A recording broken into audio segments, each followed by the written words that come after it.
So a few weeks back we looked at 90s goalkeepers and how they were a different breed compared to the modern day GK.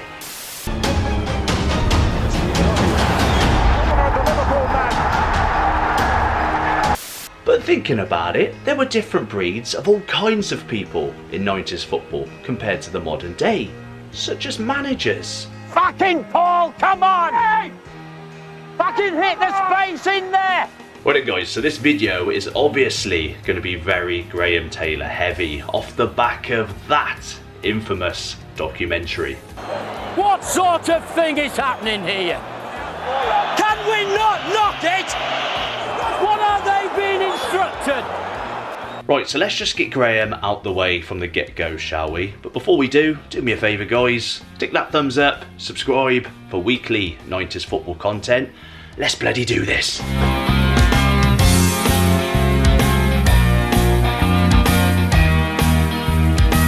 So unless you were born after the 90s, you're probably familiar with the Impossible Job documentary, or at least the phrase, Do I not like that? The thing is, when we watch this back in 2023, it's kind of mesmerising, because rarely do we get to see or hear what managers are doing in those situations. Hang on Roy, that's kind of not true, because we get the Amazon All or Nothing documentaries. Yes Roy, but are you naive enough to think, mate, that Amazon have control of what gets out in those documentaries? No, the club have the power, the people being filmed have the power, everything gets signed off nowadays, which unfortunately wasn't true for Graham Taylor back in the 90s. Go Les! Hit Les! Hit Les over the top! Fucking hell! Les, demand it! All it is one, he's got his area to go. Tell him Les!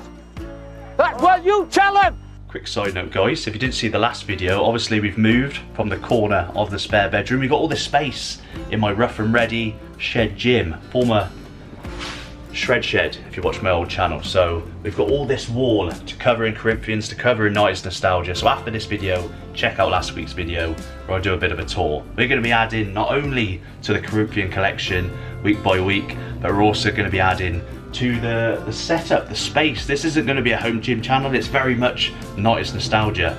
But if it gets me off my lazy ass, gives me motivation to do a bit of exercise, so be it. I'm kind of the Matt Letizia of 2023, not from the scandalous, controversial point of view, the fact that I'm a lazy, bloody trainer. Anyway, so yeah, all this scandal with regards to Graham, you think fair enough if he's the manager of a lower league club. We'll get onto those managers in a moment, but oh no, he's the England bloody manager. Sharpie! Sharpie! Fucking hell. You can't wait that time and then expect to deliver that.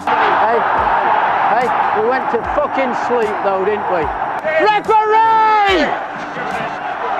Reality is, he's probably not doing or saying anything different from other 90s football managers, albeit in a slightly more comical way.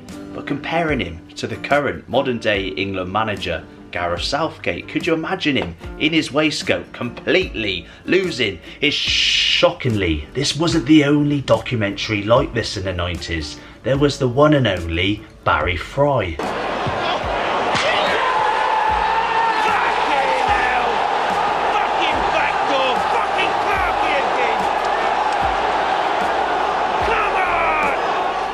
Foxy goal back door. Where was your left back?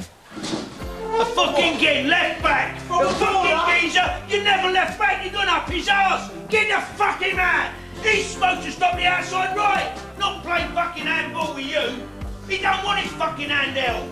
Get out there and do your own fucking job. Who's picking the ball that's spinning off? Fuck this. You do your job and let other people worry about them. You don't fucking edit. Fucking edit. You let us down Saturday, you fucking fairy. You let us down again today. Defend the fucking back post, bollocks. So basically Barry got sacked from Birmingham and he had a decent payout, which led to him becoming the chairman / manager of Peterborough United. Yes, chairman / manager. Only in the 90s. 90s managers were a different bloody breed. Being a football manager is a stressful business. Barry Fry should know. He's had 2 heart attacks. But last year, he doubled his burden by becoming the game's first owner and manager. He arrived at 2nd Division Peterborough United after being sacked and paid off by Birmingham City. Season ticket sales doubled, but what he couldn't foresee at the start were the dramatic events that were to lie ahead. What's he got to Boston? Let him see! Come on! We can't fucking pass war in a minute, come on! Let him fucking come on! Get out of fucking goal!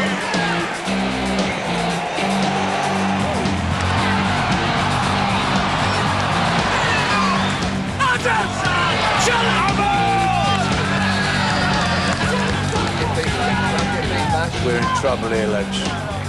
In a similar manner to the previous two examples, I've got another example of why you should never let a camera into a 90s football dressing room. So you little when I tell you to do something, and you fucking big when I tell you to do something, do it. And if you come back at me, we'll have a fucking right sort out in here.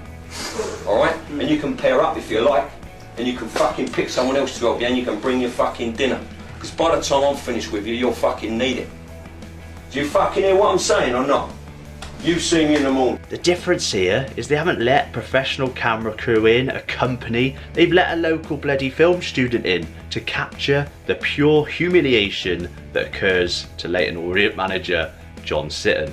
Don't be coming back at me when I'm shouting at you above the crowd and above the next bench. Because I'll run this fucking football club until I'm told otherwise by the fucking circus upstairs. And if you come back at me, you'll be off the field and you'll be following Terry down the road. If you come and see me tomorrow, you've got a fortnight's notice. Because that performance is the straw that broke the camel's back. And that will be not be tolerated in this dressing room while I'm in charge. It's your typical 90s foul-mouthed ranting. It's not a good look for him or the bloody club. Not all 90s managers needed a camera crew to show why they were a different breed. Take Alex Ferguson. We all know of the hairdryer treatment, that time he kicked a boot and he hit David Beckham, all those times he pointed his watch to referees. But blaming a kit for why you're losing? We're surprised when the team came out for the second half, Alec, you'd actually changed your shirts. What was the thinking behind that? Straightforward, the players don't like the grey strip. But enough's enough, really, as far as I'm concerned. The grey kit had been launched last summer, yet the team hadn't won a single Premiership game in it. You think they should dump their grey kit? No. Now, I'm a United fan. Don't unsubscribe. I am somewhat impartial on the channel. But can you seriously imagine a modern day manager blaming a kit? Alright, maybe Jurgen Klopp. He's full of excuses. Seriously though, back then, Fergie was such an alpha male. He even had Umbro, the kit manufacturer, apologising for the kit. If you look at blame, ultimately I would have to say that we have, to be honest with you. If we put a football kit onto the market that players, with the benefit of hindsight, we have to accept are struggling to see each other in, then ultimately we would have to accept that responsibility. Now, with all due respect, John Sitton of Leyton Orient maybe wasn't the best example of a 90s manager. They lost their last 9 games and got relegated. Barry Fry at Posh got relegated. Graham Taylor with England couldn't qualify for USA 94. Maybe not the best examples of 90s managers to make documentaries about. Now just imagine if we had a similar style documentary on the man himself, Alex Ferguson, back in the 90s in that United dressing room. It would have been epic.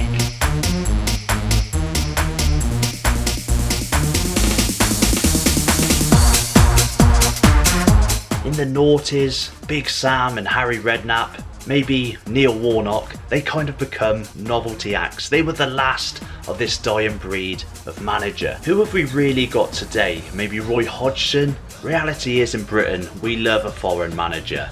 I suppose Jose Mourinho, he was a different breed, or is a different breed.